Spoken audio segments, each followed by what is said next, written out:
Disiarkan langsung dari Kementerian Kesehatan Republik Indonesia, Radio Kesehatan untuk Indonesia yang lebih sehat. Assalamualaikum warahmatullahi wabarakatuh. Selamat pagi, Sobat Sehat. Kita bertemu lagi di talk show Sehat Wicara. Dan selama 1 jam ke depan kita akan membahas tema topik yang tentunya sangat menarik bersama dengan narasumber kami yang juga sangat luar biasa tentunya ya.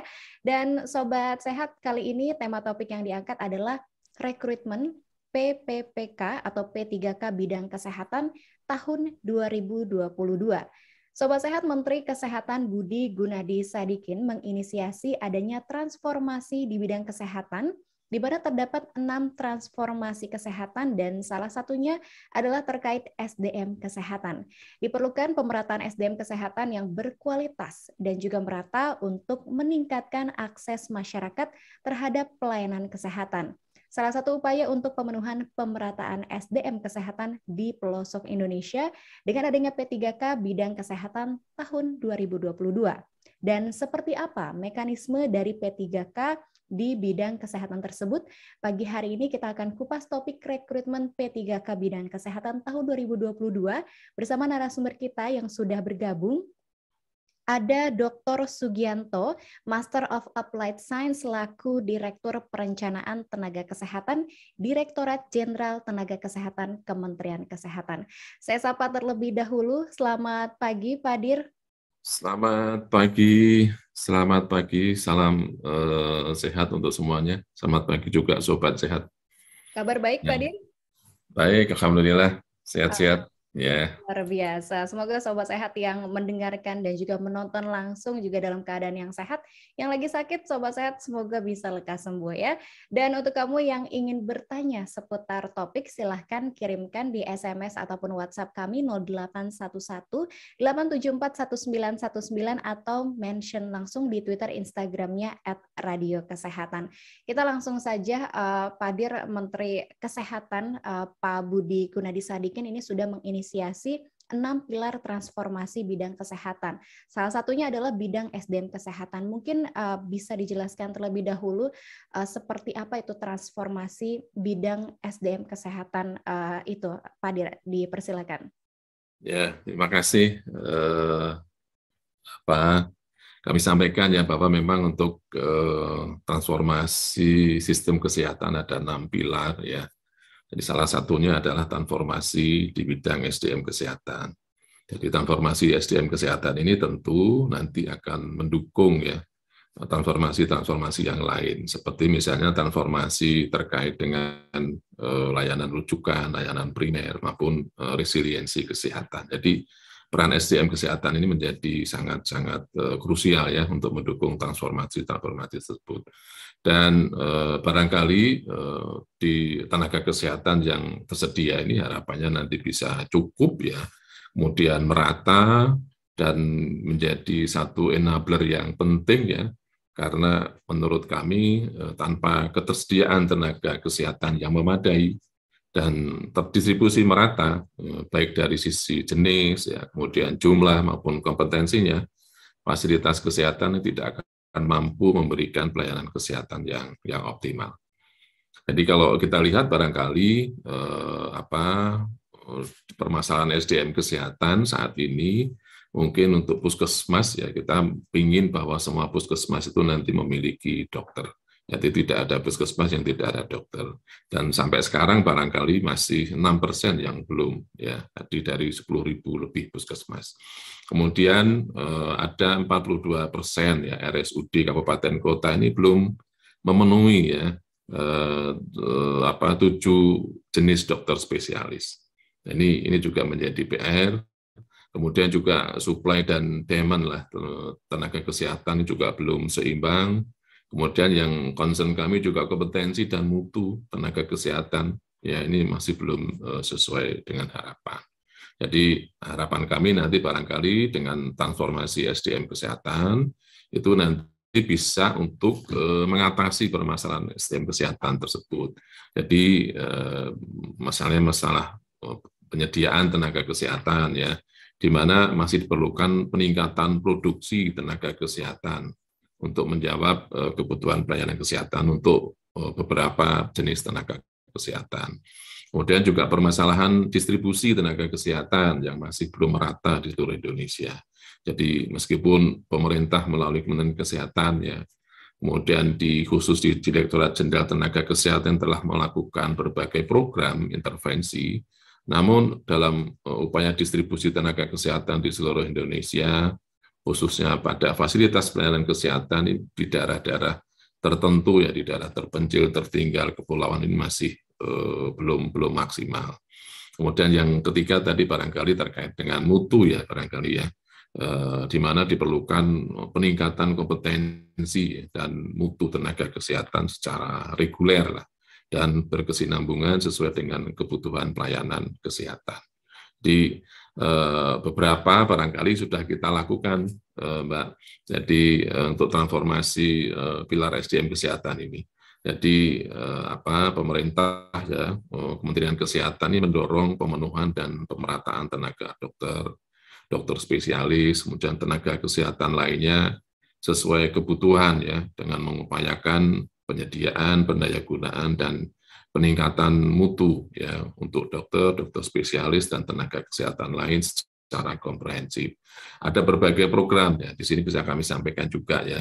Misalnya penambahan program studi untuk dokter spesialis untuk 9 penyakit prioritas misalnya. Kemudian pemberian beasiswa ya bagi tenaga kesehatan untuk meningkatkan kompetensi pendidikan berkelanjutan. Kemudian juga pendayagunaan tenaga kesehatan WNI yang lulusan luar negeri atau diaspora ya, dan tenaga kesehatan WNA. Kemudian juga pendayagunaan dalam mekanisme pengabdian ya bagi tenaga kesehatan yang pendidikannya dibiayai oleh pemerintah ya. Kemudian juga ada pendayagunaan tenaga kesehatan melalui rekrutmen ASN baik PNS maupun P3K ya. Dan ini beberapa lah barangkali ya, termasuk ada program-program seperti Nusantara Sehat, terus kemudian juga pendayagunaan dokter spesialis dan sebagainya. Barangkali mungkin sekilas itu ya. Oke, baik. Lalu kemudian Pak Dir, salah satu upaya pemenuhan pemerataan SDM tadi disebutkan juga melalui P3K bidang kesehatan. Mungkin boleh digambarkan seperti apa, Pak Dir? Ya, baik Mbak Andini ya, barangkali ya. Terima kasih ya. Jadi untuk khusus barangkali ya P3K ini kan memang saat ini kita berproses ya barangkali bersama-sama dengan Kemenpan RB, kemudian juga BKN lah kira-kira begitu. Jadi memang kita terkait dengan kebutuhan tadi barangkali ya, karena ada beberapa tempat atau beberapa fasiankes yang memang masih memerlukan tenaga kesehatan. Jadi memang kebijakan pengadaan P3K itu bidang kesehatan tahun 2022 itu nanti dikhususkan untuk tenaga kesehatan ya. Terus kemudian kebijakan pengadaan P3K bidang kesehatan tahun 2022 ini disertai dengan kebijakan afirmasi. Jadi artinya nanti yang sudah bekerja lama nanti akan ada skor lah kayak gitu ya untuk afirmasi.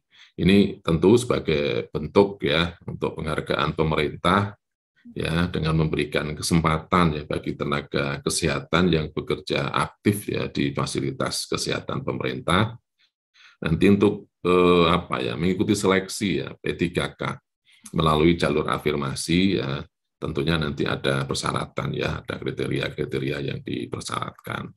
Nah, saat ini barangkali kami ya ini sudah melakukan pemetaan kebutuhan tenaga kesehatan.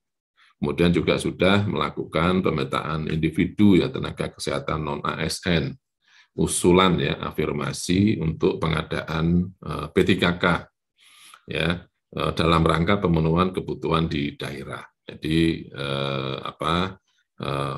pemetaan ini dilakukan oleh kami ya di Direktorat Jenderal Tenaga Kesehatan ya khususnya barangkali di Perencanaan Tenaga Kesehatan dan Sekretariat ya Direktorat Jenderal Tenaga Kesehatan. Jadi kita bersama-sama. Nah, kemudian dari pemetaan kebutuhan tenaga kesehatan dan pemetaan individu ya itu nanti kita akan kita tentunya akan cek ya, kita akan verifikasi lah kira-kira gitu ya.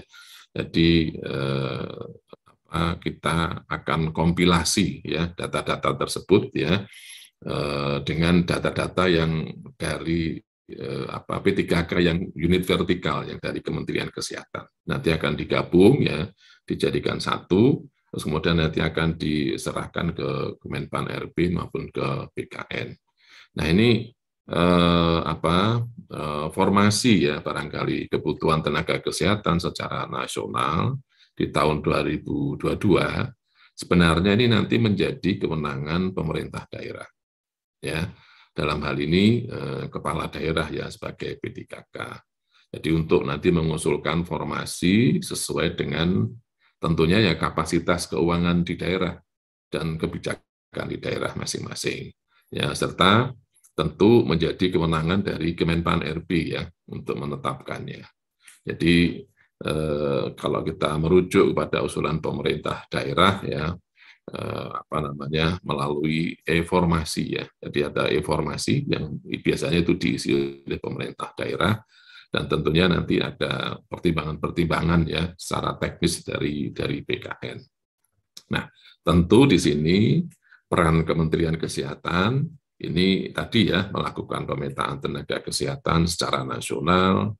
Kemudian kita lihat ya kebutuhannya berbasis analisis berbasis kebutuhan lah kira-kira gitu ya.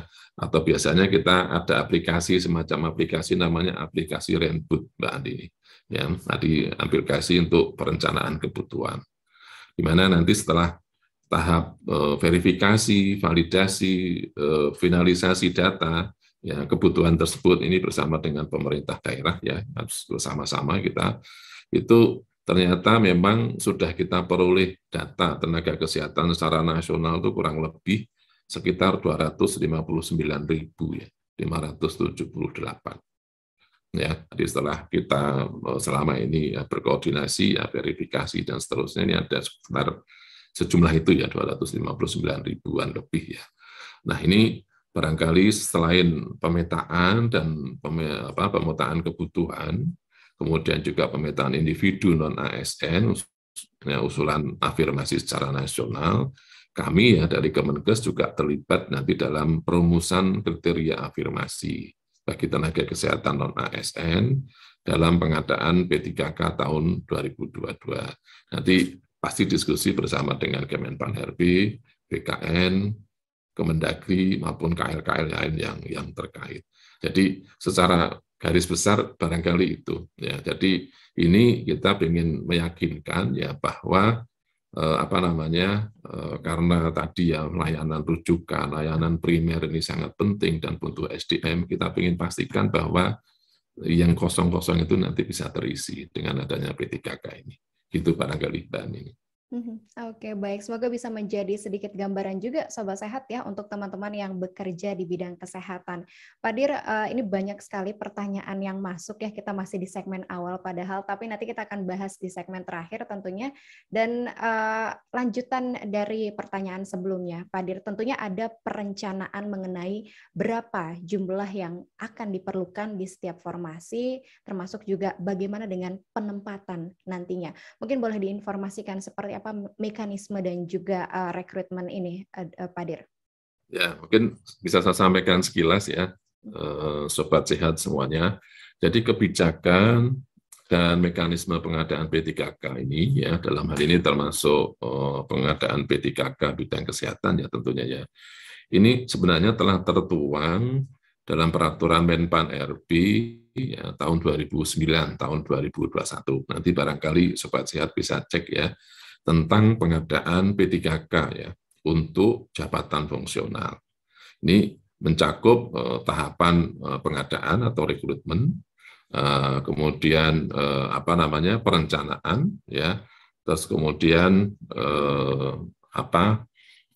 pengumuman lowongan ya, ada di situ juga disebutkan pelamaran, ada seleksi ya. Terus kemudian pengumuman hasil seleksi hingga pengangkatan P3K bidang kesehatan. Jadi nanti rujukannya itu ya kira-kira. Nah, Kemudian timeline ya untuk proses rekrutmen P3K bidang kesehatan ini barangkali tadi ada perencanaan sudah kita lalui ya. Itu harapannya nanti data-data tadi ya, individu tenaga kesehatan non ASN usulan afirmasi ini itu sampai minggu pertama Juni lah 2022. Ini nanti sudah kita kompilasi di Kementerian Kesehatan dan sudah kita lakukan ya. Terus kemudian datanya akan disampaikan dari Kemenkes kepada Kemenpan RB nanti pada minggu kedua Juni ya 2022. Nah, kemudian tahapan selanjutnya nanti akan ada validasi dan analisis formasi ya. Kemudian ada penetapan formasi dan pembagian formasi kepada masing-masing Pemda. Itu nanti menjadi kewenangan dari Kemenpan RB. Nah, sementara nanti pengumuman lowongan ya, pelaksanaan seleksi, kemudian pengumuman hasil seleksi, nanti mungkin juga akan ada masa sanggah sampai dengan pengangkatan ya, sampai dengan pengangkatan itu menjadi kewenangan Panselnas. Panselnas adalah Panitia Seleksi Nasional dan Pemda ya. Dalam hal ini nanti ada Panselda, Panitia Seleksi Daerah. Ya kira-kira gitu barangkali secara garis besar Sobat Sehat dan Mbak Andi. Oke, baik. Pak Dir, mungkin kita akan jeda terlebih dahulu untuk beberapa saat, dan Sobat Sehat, kamu juga bisa bertanya seputaran topik di SMS ataupun WhatsApp kami 0811-874-1919 atau mention langsung di Twitter Instagramnya @radiokesehatan. Pastikan tetap bersama kami, Sobat Sehat, di talk show Sehat Wicara. Disiarkan langsung dari Kementerian Kesehatan Republik Indonesia, Radio Kesehatan untuk Indonesia yang lebih sehat. Kita kembali lagi masih di talk show Sehat Wicara. Sebelum saya kembali berbincang bersama dengan Pak Dir, saya mau baca-baca dulu ini salam-salam sehat dari teman-teman semua yang sudah bergabung melalui live Instagram. Luar biasa sekali, ada Puskesmas Telaga Sari Karawang, selamat pagi. RSUD Dr. Soekarjo Kota Tasikmalaya hadir, Puskesmas Padang Sidimpuan Sumatera Utara juga hadir, dan juga teman-teman semuanya mohon maaf tidak semua bisa saya sebutkan ya karena nanti waktunya habis untuk salam-salam saja. Oke, dan untuk kamu pastinya juga bisa ikut bertanya di SMS WhatsApp kami 0811-874-1919 atau mention langsung di Twitter Instagramnya @radiokesehatan. Kembali lagi kepada Pak Dir, Pak, seperti apa kemudian kriteria tenaga kesehatan non-ASN yang diprioritaskan untuk formasi P3K pada tahun 2022 ini? Silakan, Pak. Oke, baik. Sobat Sehat semuanya. Tadi barangkali dari seluruh Indonesia ya nih ya yang hadir juga. Jadi dengan adanya kebijakan afirmasi bagi tenaga kesehatan ya dalam pengadaan P3K tahun 2022 ini memang perlu ada penetapan kriteria ya bagi tenaga kesehatan yang akan diusulkan ya sebagai penerima afirmasi. Nah, jadi ada beberapa kriteria sebenarnya. Jadi yang pertama kriterianya itu adalah termasuk dalam 30 jenis jabung kesehatan ya. Ini sudah ada ya, jadi sesuai peraturan Presiden nomor 38 tahun 2020 gitu ya. Terus kemudian juga saat ini bekerja aktif ya tentunya ya pada fasilitas kesehatan milik pemerintah daerah ya dengan status non ASN ya. Kemudian ada juga nih latar belakang pendidikan minimal diploma 3. Jadi syaratnya minimal diploma 3. Kemudian juga sudah terdata ya dalam sistem informasi SDMK, SD-SDMK itu maksimal 1 April ya 2022. Ini 1 April ini sebagai cut off ya pendataan non ASN ya di 1 April tersebut.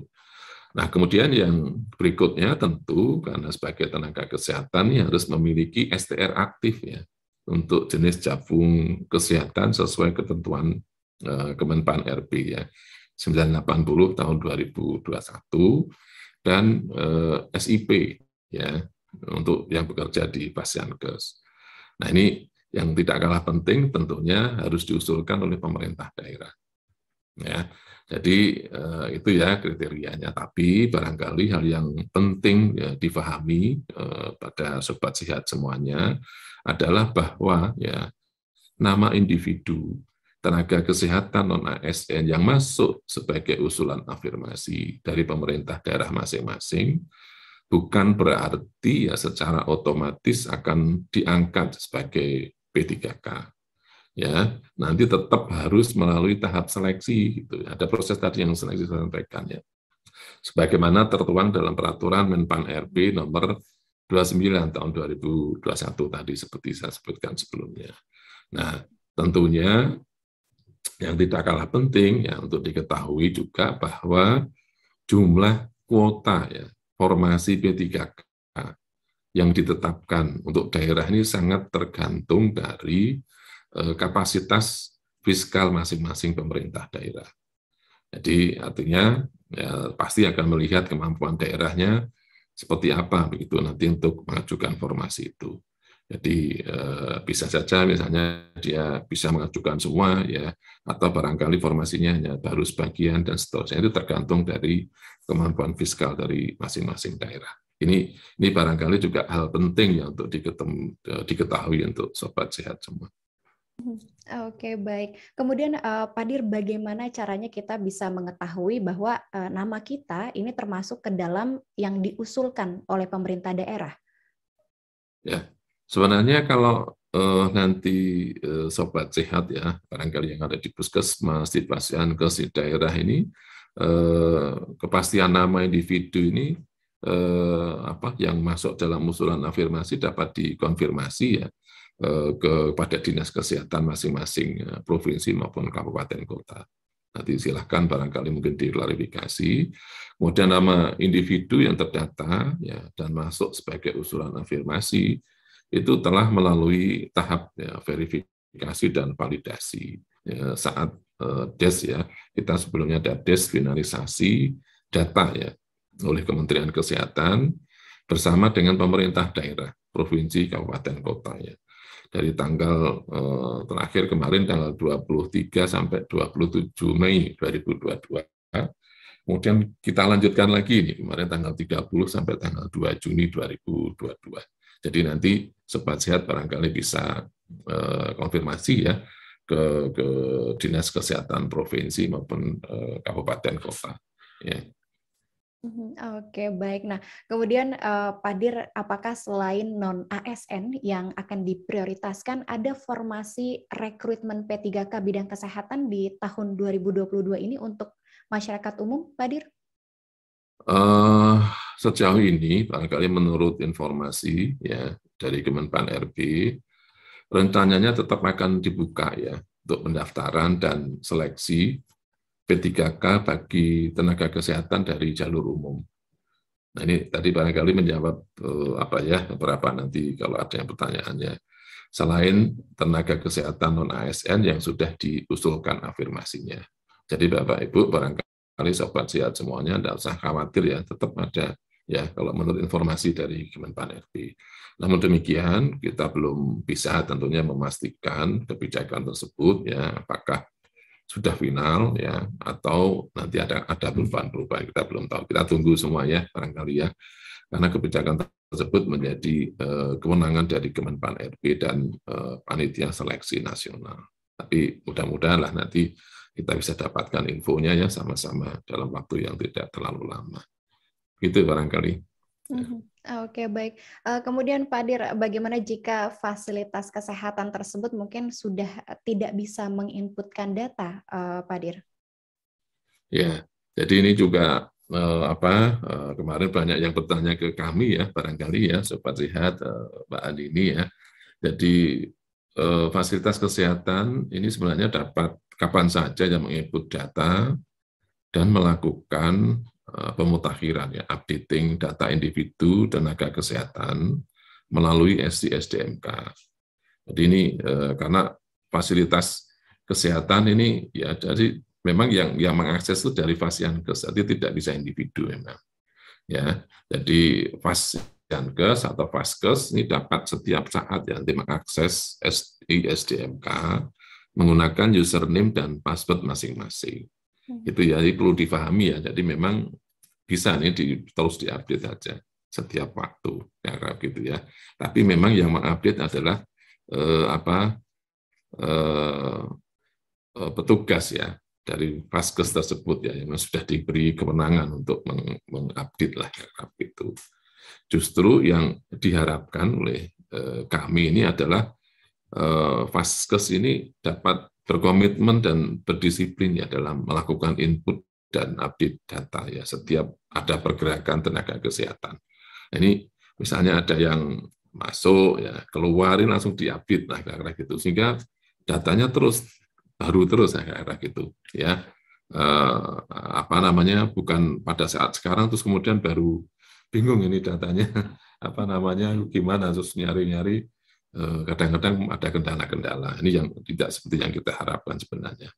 Nah, hanya saja untuk pemetaan individu, ya tenaga kesehatan non-ASN, usulan afirmasi dalam pengadaan P3K tahun 2002, itu tadi ya sudah ditetapkan merujuk kepada individu yang sudah terdata ya dalam SI-SDMK, maksimal data ini kemarin yang 1 April ya 2022. Ya, tapi untuk proses updating silahkan ya untuk bisa dilakukan. Gitu. Oke. Baik, Pak Dir, kita akan jeda kembali untuk beberapa saat. Sobat Sehat, saya ingatkan kembali untuk kamu yang ingin bertanya, kirimkan di SMS WhatsApp kami 0811 874 1919 atau mention langsung di Twitter Instagramnya @radiokesehatan. Kami akan memilih beberapa pertanyaan yang bisa disampaikan nanti, tapi sabar dulu Sobat Sehat ya, karena jawaban bisa kamu dengarkan nanti di live Instagram atau di siaran Radio Kesehatan di segmen terakhir nanti. Pastikan tetap bersama kami di talk show Sehat Wicara. Sobat Sehat, masih di Sehat Wicara membahas rekrutmen P3K bidang kesehatan tahun 2022. Bersama dengan narasumber kami ada Dr. Sugianto selaku Direktur Perencanaan Tenaga Kesehatan Direktorat Jenderal Tenaga Kesehatan Kementerian Kesehatan. Sobat Sehat, untuk kamu yang mungkin tidak sempat untuk mendengarkan secara langsung perbincangan kami, jangan khawatir karena nanti akan kita simpan di profil Radio Kesehatan. Jadi silakan kunjungi Instagram kami di @radiokesehatan untuk mendengarkan informasi ini kapanpun dan dimanapun. Kita kembali lagi ke Pak Dir. Pak, apakah untuk pegawai BLU Kementerian Kesehatan non-kesehatan dapat terakomodir dalam program ini atau memang hanya yang background kesehatan tadi saja? Silakan Pak. Oke, baik ya. Ini juga banyak yang menanyakan ini, Mbak Adini. Jadi kalau kita merujuk seperti apa yang saya sampaikan sebelumnya, jadi memang sejauh ini kebijakan pengadaan P3K bidang kesehatan tahun 2022 memang nanti berfokus pada tenaga kesehatan, ya sehingga pemetaan kebutuhan tenaga kesehatan dan pemetaan individu tenaga kesehatan non ASN usulan afirmasi ya untuk pengadaan P3K bidang kesehatan tahun 2022 ini pun dikhususkan bagi tenaga kesehatan. Ya, adapun tenaga non tenaga kesehatan ya yang bekerja pada fasilitas kesehatan baik milik pemerintah ya Kemenkes maupun milik pemerintah daerah ya itu belum menjadi prioritas ya dalam pengadaan P3K bidang kesehatan tahun 2022 ini. Baik, kemudian Pak Dir, untuk update informasi terkait rekrutmen P3K bidang kesehatan ini, masyarakat bisa mengakses di mana Pak untuk tentunya mendapatkan informasi yang terpercaya? Ya, memang sejauh ini kita tidak menyiapkan website khusus yang terkait P3K tenaga kesehatan. Namun informasi-informasi ini ya selalu kami sampaikan melalui Instagram ya di Ditjenkes, Instagram Kemenkes juga ya. Kemudian juga ada podcast ya Ditjenkes atau melalui sosial media dan media penyiaran resmi lainnya ya seperti Radio Kemenkes ini tentunya ya Mbak Ani ya. Jadi informasi sebenarnya bisa diperoleh melalui Dinas Kesehatan dan Badan Kepegawaian Daerah atau BKD provinsi dan kabupaten kota masing-masing.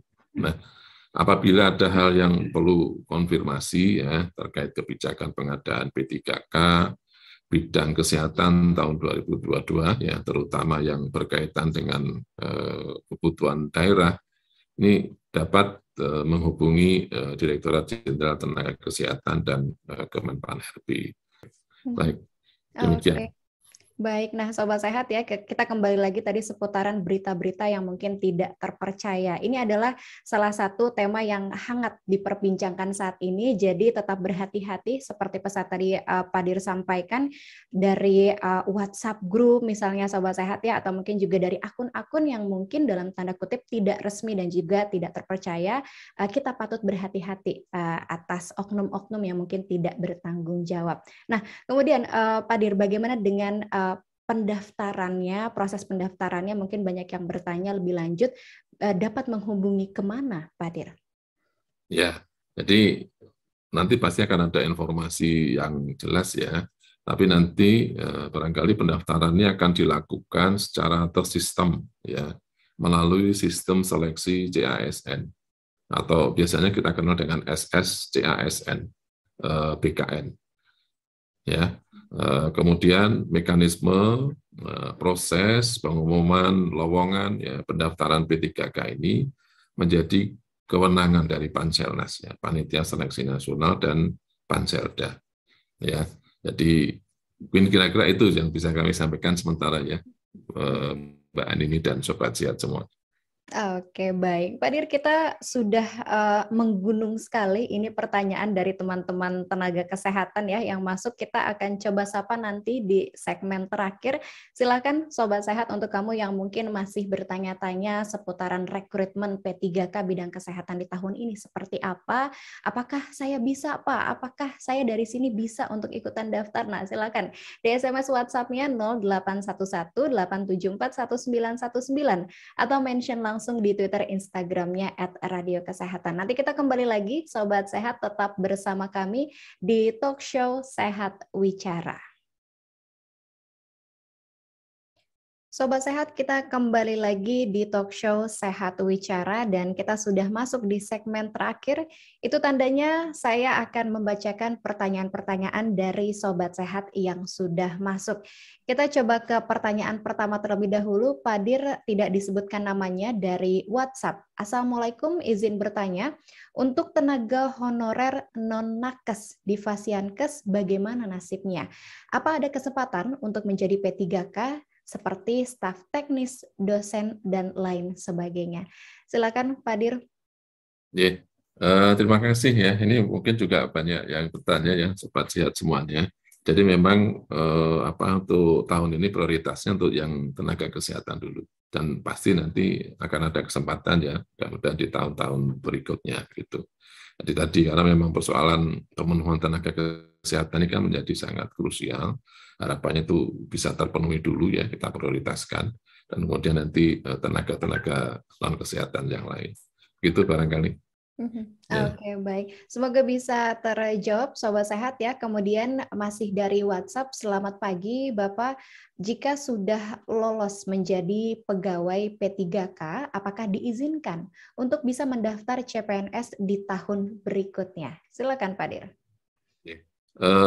Barangkali sepanjang memang ada formasi yang bersangkutan itu masih dimungkinkan ya untuk sebagai CPNS ya, untuk PNS ya. Ya mudah-mudahan sih nanti segera ada kepastian juga ya dari Kemenpan RB, tapi sementara mungkin bisa kami jawab demikian. Ya. Oke, baik. Semoga bisa terjawab Sobat Sehat. Dan ini mungkin pertanyaan selanjutnya dari Atik yang bertanya, apakah ada masa kerja minimal ataupun maksimal untuk mendaftar P3K bidang kesehatan tahun ini? Pak Dir, silakan. Jadi kalau masa kerja tentunya ya 1 tahun ya, sudah bekerja di tempat itu. Terus kemudian memang 1 tahun sebelum pensiun ini masih bisa ada kesempatan untuk mendaftar untuk yang P3K ini. Ya. Jadi seperti itu barangkali Sobat Sehat dan Mbak Andini. Oke, baik. Pak Dir, tadi sudah banyak informasi yang disampaikan dari awal segmen. Mungkin Pak, sebagai penutup di perbincangan kita di pagi hari ini, bisa disampaikan pesan sehatnya, Pak Dir, sebagai penutup kita di pagi hari ini. Silakan. Baik, terima kasih. Barangkali tentu ya Bapak Ibu, Sobat Sehat semuanya, dengan adanya kebijakan pengadaan ya atau rekrutmen P3K bidang kesehatan, ini tentu ini sebagai bagian dari transformasi sistem kesehatan pilar SDM kesehatan. Kita sangat berharap ya pemerataan SDM kesehatan di Indonesia ini dapat lebih optimal ya. Kemudian dengan tersedianya tenaga kesehatan tentunya dalam jumlah, jenis, ya, kualifikasi dan kualitas yang memadai ya pada fasilitas kesehatan di seluruh wilayah negara Republik Indonesia. Tentu ya melalui pengadaan P3K tenaga kesehatan. Depan barangkali diharapkan ya akan ada peningkatan akses ya dan kualitas pelayanan kesehatan yang signifikan sehingga berdampak pada peningkatan derajat kesehatan masyarakat di Indonesia.